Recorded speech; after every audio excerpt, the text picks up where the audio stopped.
Hello, Aquarius, Sun, Moon, Rising, and Venus signs. Kumusta kayo?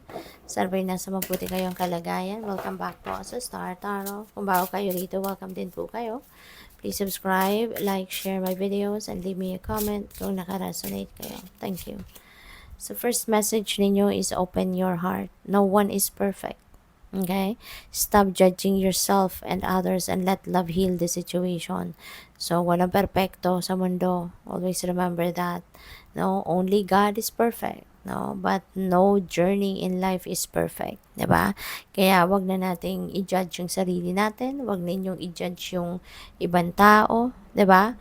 And instead, allow love to flourish. Allow love to reign sa buhay ninyo. Okay? Mas tignan ninyo yung mga bagay, sitwasyon, mga tao sa paligid ninyo in the eyes of love. Okay? Matuto tayong magpasensya, matuto tayong magpatawad, 'di ba? Huwag nating i-judge ang mga tao or yung sarili natin. So we have, you will manifest what you need. Now, express gratitude as if your plans have already come to pass.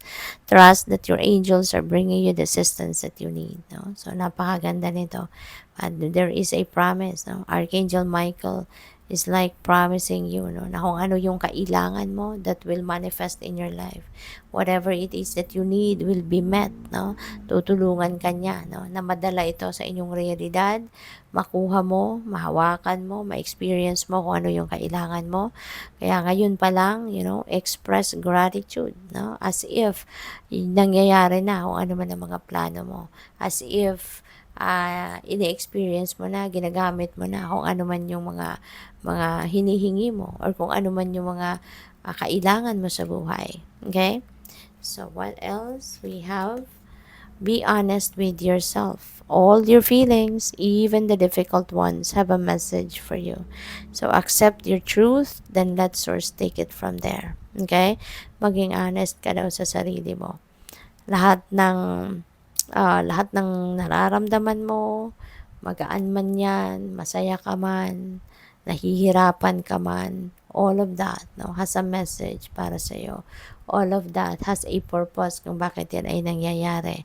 So, you'd rather accept the truth, no? Tanggapin mo na lang kung ano yung mga nangyayari sa buhay mo, 'di ba? I-embrace mo na lang whatever is unfolding sa buhay mo. Kasi that is part of the divine plan. That is part of your soul's evolution. Okay? So, tingnan natin kung ano pa yung ganap para kay Aquarius.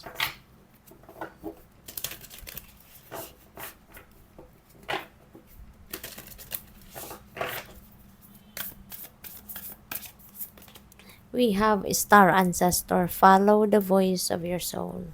Okay? Pakinggan mo. Sundin mo kung ano yung bulong ng soul mo.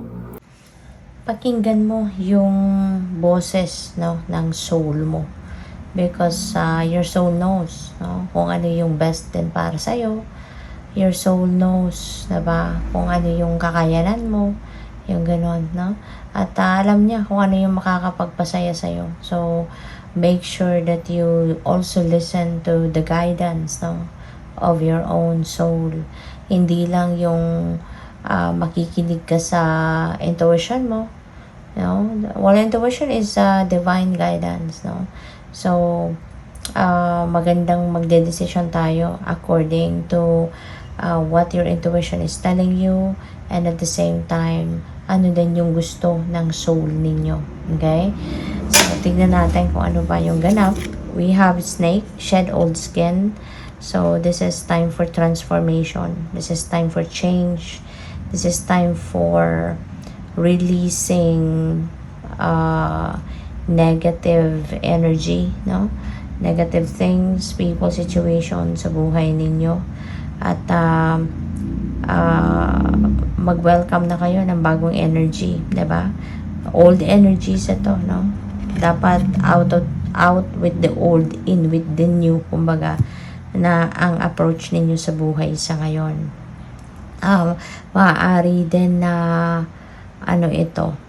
this is transformation pagdating sa personal level ninyo, Maaaring meron dito mga pagbabagong gagawin ka, pagbabago ng ugali, pagbabago sa diskarte, perspective, no? Yung mga approach ninyo sa buhay, no? So maybe those are the first things, no, na babaguhin ninyo rito, no? Kaya good luck sa inyo.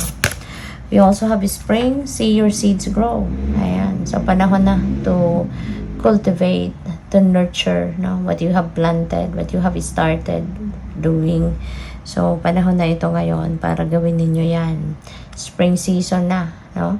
Kung ano yung itinanim na ninyo in the past, no? Pagpatuloy ninyo, alagaan ninyo yan, no? Sa ngayon, kasi kumbaga, panahon na ito ng pagsibol, panahon na ito ng pagsisimula din, diba? Para sa iba sa inyo, baka magsisimula pa lang kayong mag-nurture, magsisimula pa lang kayong mag-cultivate na kung ano mga itinanim ninyo. Okay? So, focus on that as well. Kasi now is the time for you to start to grow, to thrive, to prosper, diba? To progress in your life. So, we also have Lord, take charge with authority. Okay? So, take charge, no? Wag mo nang hayaan ang ibang tao ang magdikta sa'yo. Okay? Wag mo nang hayaan na ang ibang tao yung magpapatakbo ng buhay mo. It's about time na for you to take charge. It's about time na for you to choose life in your own terms. Diba? Kayo na ngayon ang magdedesisyon para sa sarili ninyo. Okay?